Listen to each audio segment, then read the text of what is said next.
All right, so here's what I have to do before the hurricane hits.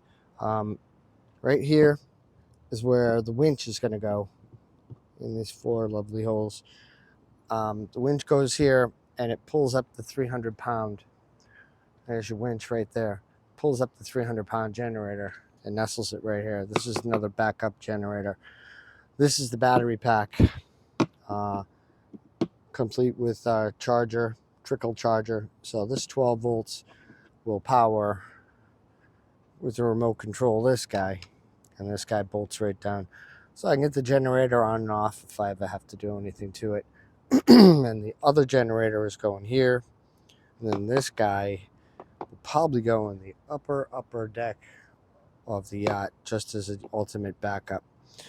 So I've got to get this done before the hurricane hits. So I got about 2.5 hours to get this bolted down to this, which is then going there.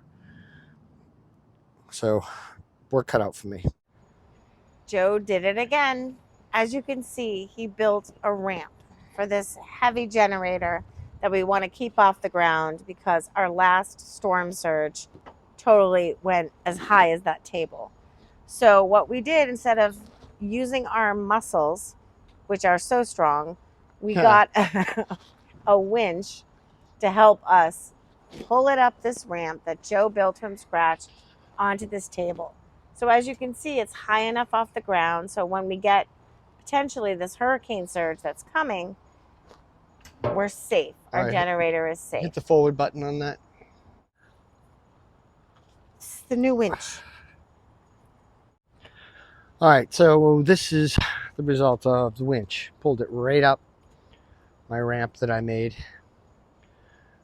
Like a champ.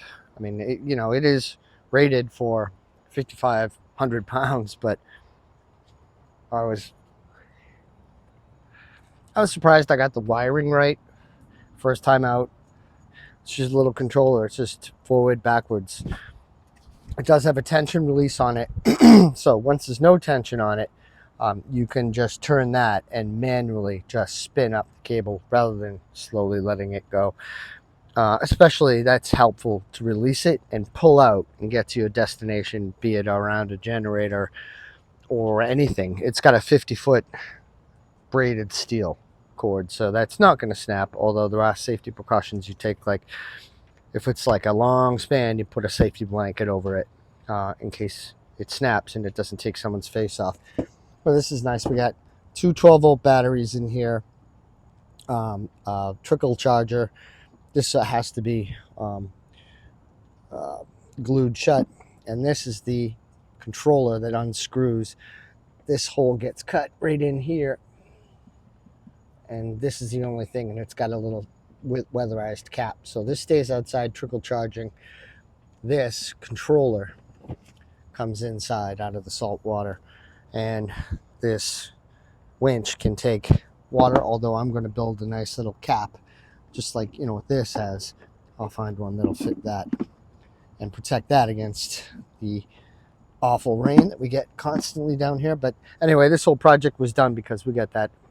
We have the hurricane is hitting the west coast, but what we get is, it's called the dirty side of the storm, and it does raise our tide high. Already where this tide is right now, it's already way above max. Now that is, I'm guessing, about 1.5 feet from hitting my other generator that's in that case. So what we're doing the rest of tonight is we're getting the other generator out of there, down this ramp, starting it down here again with the winch, and we're going to put it right up against this guy here. So there's going to be 2 generators side by side.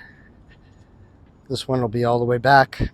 Other generator is not quite this size, and it'll be here. So both gens will be safe.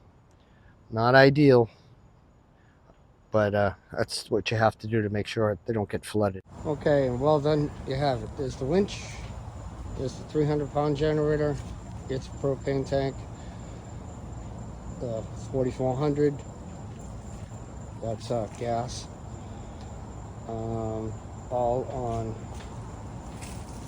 the generator stand. I'm about to tie them down for the storm.